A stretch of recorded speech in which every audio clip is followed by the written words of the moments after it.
Bismillahirrahmanirrahim. Alhamdulillahilladzi samma nafsahu bil jabbar ajbaral khalqa ala ma arada wa ikhtar. Asyhadu an la ilaha illallah wahdahu la syarika lahul wahidul qahhar wa asyhadu anna sayyidana Muhammadan abduhu wa rasuluhul mukhtar. Allahumma salli wa sallim wa barik ala sayyidina Muhammadin akhyaril akhyar wa ala alihi wa sahbihi wa zurriyatihi wa atba'ihil abrar, amma ba'd. Al-mukarramun wal muhtaramun ma'asyiral habaib wal ulama, muhibbin hadirin hadirat rahimakumullah. Puji syukur selalu kita haturkan kehadirat Allah Subhanahu wa ta'ala atas limpahan taufik dan hidayah serta inayahnya kepada kita semua, sehingga kita pada malam ini kembali dikumpulkan oleh Allah Subhanahu wa ta'ala di Masjid Bustanul Muhibbin yang penuh dengan berkah dan rahmat-Nya. Salawat dan salam kita haturkan pula kepada junjungan kita Nabi besar Muhammad sallallahu alaihi wasallam dan seluruh keluarga, para sahabat, zuriat dan pengikut beliau ila yaumil qiyamah. Para muhibbin rahimakumullah, al-ashir min asma'illah al-husna al-jabbar. Yang ke-10 daripada Asmaul Husna adalah Al-Jabbar. Qala Allah Ta'ala fi kitabihil karim, wallahu alladzi la ilaha illa huwal malikul quddusus salamul mu'minul muhaiminul azizul jabbar. Yang artinya dialah Allah yang tiada Tuhan selain Dia, yang maha raja, maha suci, maha selamat, maha mengamankan dan maha mengintai, maha mulia, al-jabbar dan maha memaksa. Al-jabbar menurut sebahagian para ulama, huwallazi yunaffidhu masyiatahu ala sabilil ijbar fi kulli wahid wa la tanfudhu bihi masyiatu ahad. Makna al-jabbar itu adalah Tuhan yang meluluskan kehendaknya atas jalan memaksa pada tiap-tiap sesuatu, dan tidak bisa lulus pada Tuhan itu kehendak seseorang.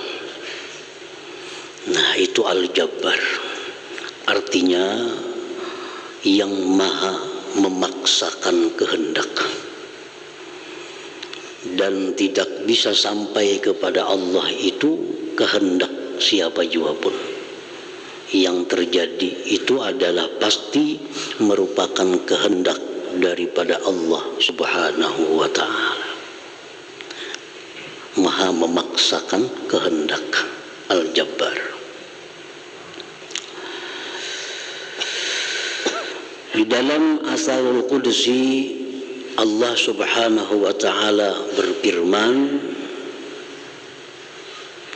anta turid wa ana urid wallahu yaf'alu ma yurid. Artinya engkau itu bisa berkehendak, engkau bisa berkehendak itu ini, dan aku pun bisa berkehendak, dan hanya kehendakku jualah yang terjadi itu. Nah, para muhibbin hadirin hadirat yang dimuliakan Allah, Jadi kehendak kita itu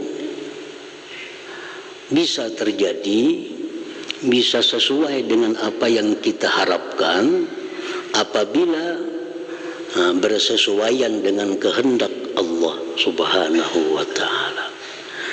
Kalau hanya sebatas kehendak kita dan tidak sesuai dengan kehendak Allah, bagaimanapun kita berjuang, bagaimanapun kita berusaha, maka itu ujungnya adalah sia-sia.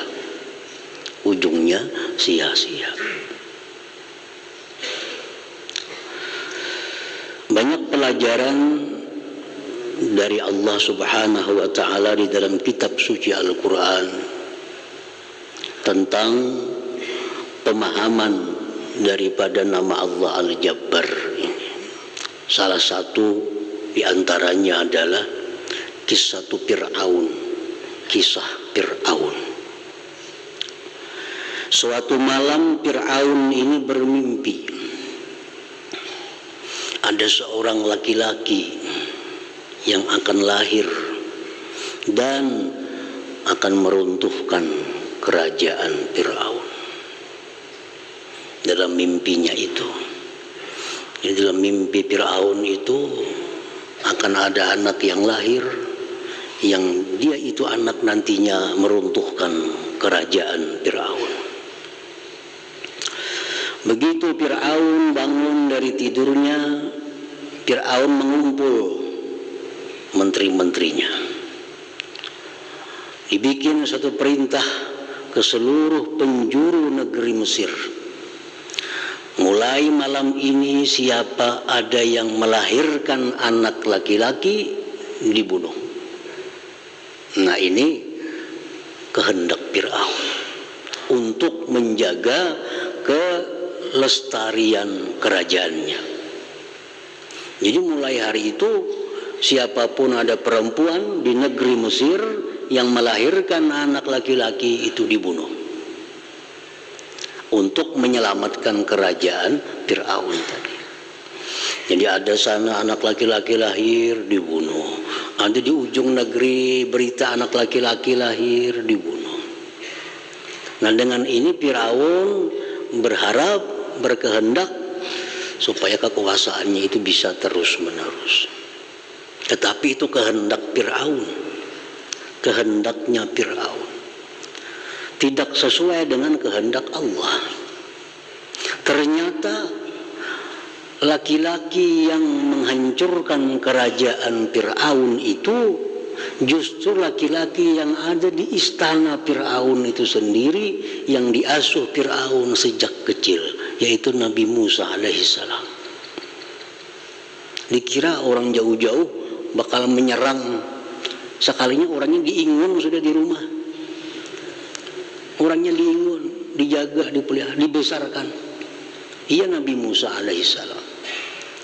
Itu kehendak Allah. Bagaimanapun kita matangnya satu program, hebatnya satu perencanaan, tapi kalau kada sesuai dengan rencana Allah, itu akan sia-sia, akan tidak ada arti.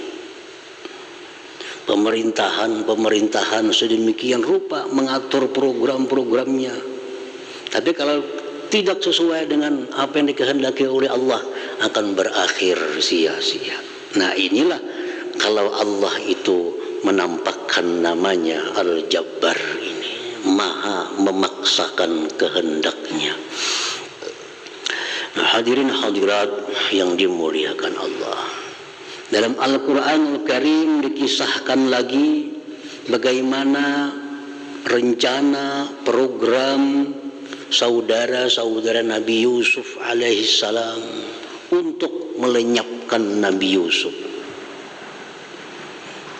Nabi Yusuf dibawa dengan izin ayahnya sendiri untuk berburu.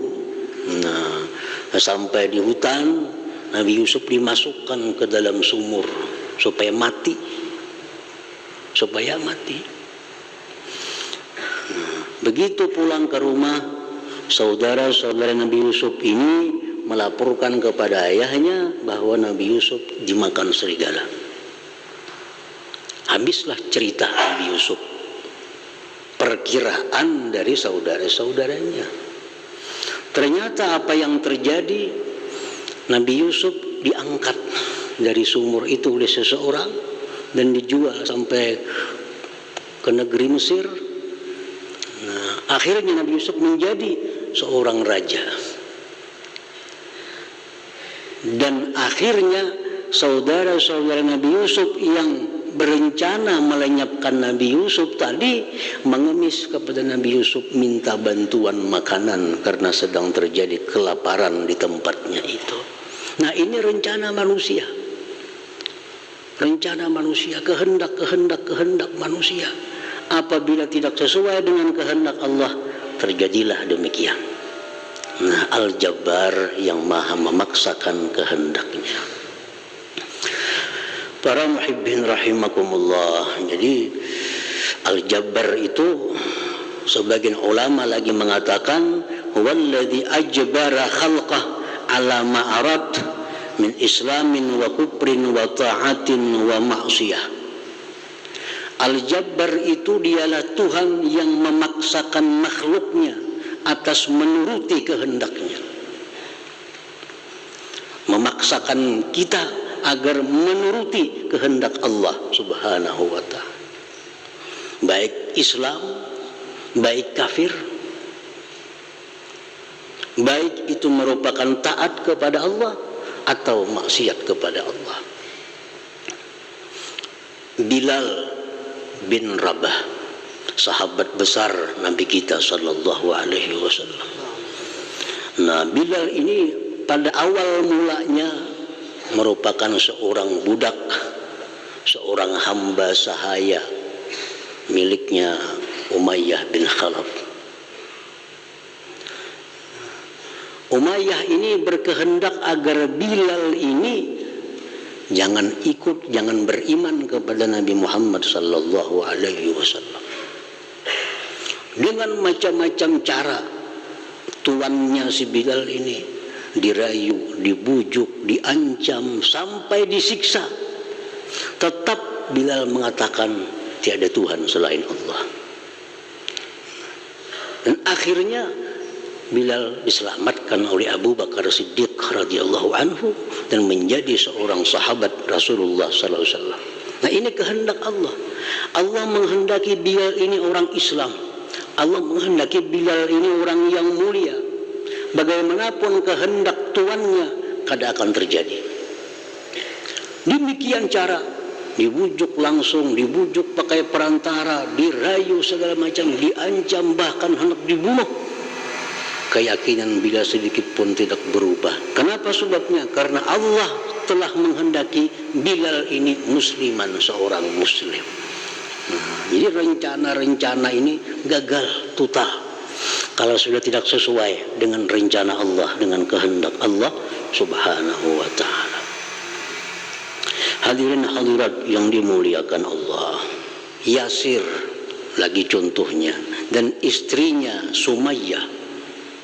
Ini orang-orang yang dikehendaki Allah Islam, disiksa, bahkan sampai dibunuh kedua-duanya, sedikit pun tidak bergisir daripada iman Islamnya. Yasir dibunuh, Sumayyah istrinya pun dibunuh oleh Abu Jahal, tetap tidak meninggalkan keislamannya. Nah, demikianlah kalau sudah Allah menghendaki seseorang itu muslim, siapapun tidak akan bisa menggodanya, siapapun tidak akan bisa merusak imannya, karena Allah itu Al-Jabbar, Allah maha memaksakan kehendaknya itu. Nah, para muhibbin hadirin hadirat yang dimuliakan Allah,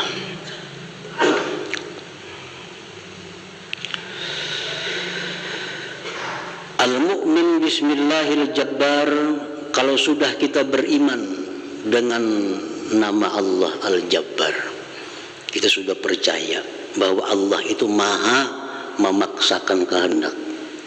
Kada kawa dilawani artinya. Bukti-bukti menunjukkan bahwa kehendak manusia kada ada berdaya apa-apa kalau sudah bertentangan dengan kehendaknya Allah. Nah, Kalau kita sudah beriman bahwa Allah itu Al-Jabbar, maha memaksakan kehendak, nah bagaimana sikap perilaku orang yang beriman kepada Al-Jabbar itu? Oleh para ulama dijelaskan, orang yang beriman dengan Al-Jabbar itu ayyu'allika masyiatah ila masyiatillah ta'ala. Dia selalu menggantungkan kehendaknya dengan kehendak Allah Subhanahu wa ta'ala. Selalu digantungkan, selalu diikat kehendaknya, rencananya dengan kehendak Allah Subhanahu wa ta'ala. Jadi bahasa kitanya itu insya Allah. Tidak ada satu kehendak pun yang terlepas daripada insya Allah. Jam saanu kena kita berangkat insya Allah. Artinya apa? Jam saanu kita berangkat jika sesuai kehendak Allah. Soalnya kalau kada sesuai kehendak Allah, kada jadi berangkat. Hutang kena ku bayari hari Ahad depan insya Allah. Insya Allah. Jadi bila orang itu insya Allah, ini orang beriman nih, orang beriman Al-Jabbar nih. Kalau dia insya Allah, bayar hutang untuk hari Ahad. Jadi kita mesti percaya dengan orang yang mengucapkan kalimat insya Allah itu. Lebih percaya dari orang yang berpasti-pasti. Berpasti. Bayarlah hutang ke hari Ahad, pasti jangan percaya. Jangan percaya. Justru yang insya Allah itu yang kita yakin. Yang insya Allah itu yang kita yakin. Kalau pasti, oh ini sudah kali yakin lagi kita. Karena orang ini sudah melangkahi Al-Jabbar yang maha memaksakan kehendaknya. Rasulullah SAW diajarkan oleh Allah Subhanahu wa ta'ala, wala taqul li syai'in inni fa'ilun dzalika ghada. Jangan kau berkata bagi sesuatu bahwa besok aku lakukan, illa ayyasha Allah, kecuali jika Allah menghendaki. Hadirin hadirat yang dimuliakan Allah, dalam asar kudusi pun disebutkan Allah berfirman, anta turid wa ana urid, fa idza sallamta li fi ma urid kafaituka fi ma turid, wa illam tusallim li fi ma urid at'abtuka fi ma turid summa la yakunu illa fi ma urid. Ujar Tuhan, engkau berkehendak esok hendak ke pasar, esok hendak ke situ kemari, engkau berkehendak, wa ana urid, aku pun berkehendak juga.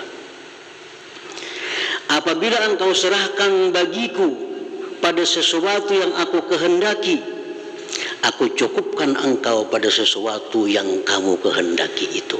Artinya bila kita serahkan kehendak kita ini kepada kehendak Allah, Allah kabulkan, Allah luluskan, Allah mudahkan apa kehendak kita itu. Tetapi jika engkau tidak menyerahkan kepadaku pada apa yang aku kehendaki, engkau bersusah payah untuk mencapai yang kamu kehendaki, kemudian tidak akan terjadi melainkan aku yang menghendakinya. Jadi ini semacam petunjuk kepada kita bahwa apabila kita merencanakan sesuatu, kita kaitkan dengan insya Allah, itu tanda keberhasilan. Tanda, walaupun kita bicara dalam hati. Walaupun surangan dalam hati nih, esok kita nih hendak ke pasar, imbak ke pasar kita esok hendak ke sini, hendak ke situ, ke sini. Nah sambung insya Allah. Kada perlu ada orang. Dalam hati pun waktu kita merancang sesuatu, akhiri dengan insya Allah. Itu akan dimudahkan oleh Allah Subhanahu wa taala. Apa yang kita rancang itu dimudahkan oleh Allah.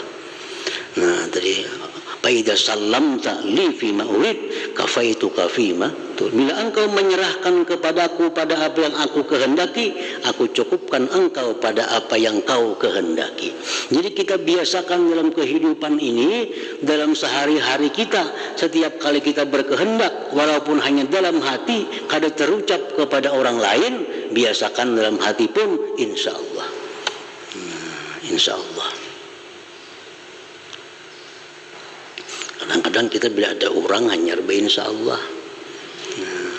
Tapi bila dalam hati kadang-kadang kita kada insya Allah. Nah, esok kena pas ke sini, ke sana, ke sini, esok nah bisa. Nah, bila lawan orang berjanji hanya insya Allah, padahal yang sorangan itu yang lebih perlu. Nah, jadi setiap kali kita merencanakan apapun, kita insya Allah, insya Allah. Supaya ditolong oleh Allah Subhanahu wa taala. Nah, itu sikap pertama yang ada pada diri orang yang beriman dengan Al-Jabbar itu. Selalu mengaitkan kehendaknya dengan kehendak Allah Subhanahu wa taala. Kemudian yang kedua, wa ayyakuna jabbaran ala nafsihi al-ammarah bi fi'lil khairat hatta sarat mutmainnah. Yang kedua, orang yang beriman kepada nama Allah Al-Jabbar ini, dia memaksakan kehendaknya atas nafsu ammarahnya dengan berbuat kebaikan, sehingga nafsu ammarah itu menjadi nafsu yang mutmainnah. Nah, kita paksakan kehendak kita untuk melawan kehendak-kehendak nafsu ammarah. Jadilah kita ini seorang Al-Jabbar terhadap nafsu ammarah kita, sehingga nafsu ammarah tidak sedikit pun bergerak, berkehendak kecuali sesuai dengan kehendak kita. Nah, ini sudah Al-Jabbar.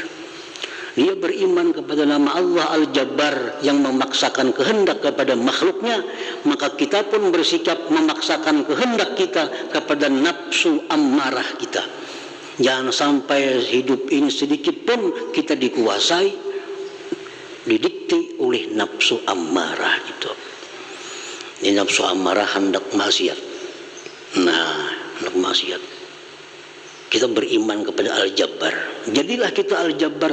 Kita paksakan kehendak kita agar nafsu ammarah yang hendak maksiat ini jadi kada jadi. Nah, supaya jangan jadi. Nafsu ammarah hendak meluruskan hawa nafsunya, hendak meluruskan syahwatnya. Nah, kita gunakan Al-Jabbar ini untuk menekan kehendak, memaksakan kehendak kepada nafsu ammarah agar jangan sampai berbuat sesuatu yang dilarang oleh Allah Subhanahu wa taala. Nah, ini Al-Jabbar. Jadi orang yang beriman kepada Al-Jabbar itu orang yang bisa menaklukkan nafsu ammarah yang ada pada dirinya. Selalu dia paksa nafsu ammarahnya sampai akhirnya menjadi nafsu mutmainnah, nafsu yang tenang yang diridhai oleh Allah Subhanahu wa taala. Kalau kada dipaksa kada kawa. Nah, nafsu ammarah ini. Nah, kalau kada dipaksa, kada akan bisa menjadi mutmainnah. Nah, yang ketiga, wa ayyakuna iradatuhul khairat manfuzatan fi iyali khassah wa fi khalqillahi ammah. Yang ketiga, orang yang beriman kepada Al-Jabbar ini bahwa kehendaknya yang baik itu lulus terlaksana, terutama pada anak istrinya, keluarganya.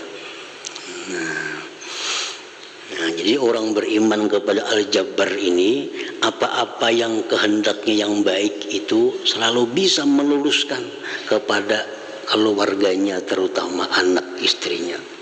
Ini menghendaki anaknya supaya sembahyang. Sembahyang. Nah, anaknya mau kada maunya sembahyang.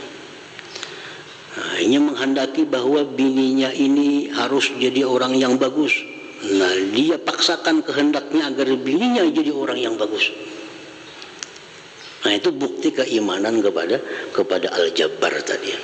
Nah, jadi setidak-tidaknya ada 3 sikap perilaku kalau kita beriman kepada nama Allah Al-Jabbar yang maha memaksakan kehendak itu. 1, kita gantungkan kehendak kita kepada kehendak Allah. Artinya jangan lupa apapun yang kita angankan, yang kita rencanakan, yang kita atur mesti dikaitkan dengan insya Allah. Yang kedua, kita mesti bisa memaksakan kehendak kita kepada nafsu amarah agar dia menjadi nafsu yang mutmainnah.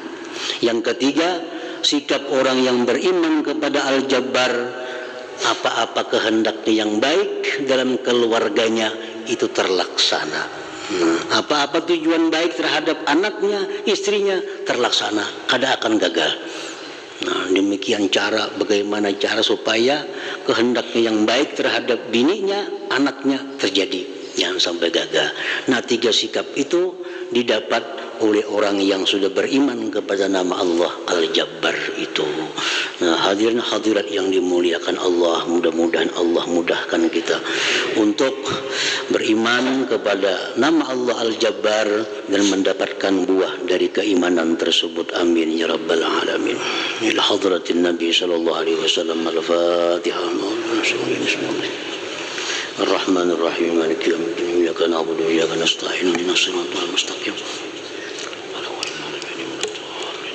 Bismillahirrahmanirrahim. Alhamdulillahirabbil alamin. Wassalatu wassalamu ala asyrafil anbiya'il mursalin wa ala alihi wa sahbihi ajmain. Allahumma inna nas'aluka al-afiyah wa al-afiyata ad-da'imah fid din wad dunya wal akhirah. Allahumma shalli ala sayyidina Muhammadin salatan tunjina biha min jamil ahwal wal afat, tawli lana biha min jamil hajat wa khil jami'i sayyi'at wa tubna biha ala darajat, tuballighuna fi asal min khairil hayati wa ba'dal mamat. Allahumma ighfir lana dzunubana wa liwalidina warhamhuma kama rabbayana shaghira wa li jami'il muslimin wal muslimat wal mu'minin wal ahya'i minhum wal amwat. Allahumma ya khair ma sa'alaka 'abduka nabiyyuka Muhammadin sallallahu alaihi wasallam sayyidu astajaka 'abduka nabiyyuka Muhammadin sallallahu alaihi wasallam antal musta'an wa ilal balagh wa la hawla wa la quwwata illa billahil aliyyil azim. Allahumma rabbana hab lana min azwajina wa dhurriyyatina qurrata a'yun waj'alna muttaqina imama. Allahumma inna usul suda tuqa wal afa wa ghina. Rabbana taqabbal minna innaka antas samiul tub alaina innaka antat tawwabur rahim. Rabbana atina fid dunya hasanah wa fil akhirati hasanah wa qina adzabannar. Sallallahu ala sayyidina Muhammadin wa ala sahbihi wasallam. Alhamdulillahi rabbil alamin. Ya ayyuhar-rajuna min syafa'atan sallu alaihi sallimu taslima. Allahumma salli wa sallim wa barik ala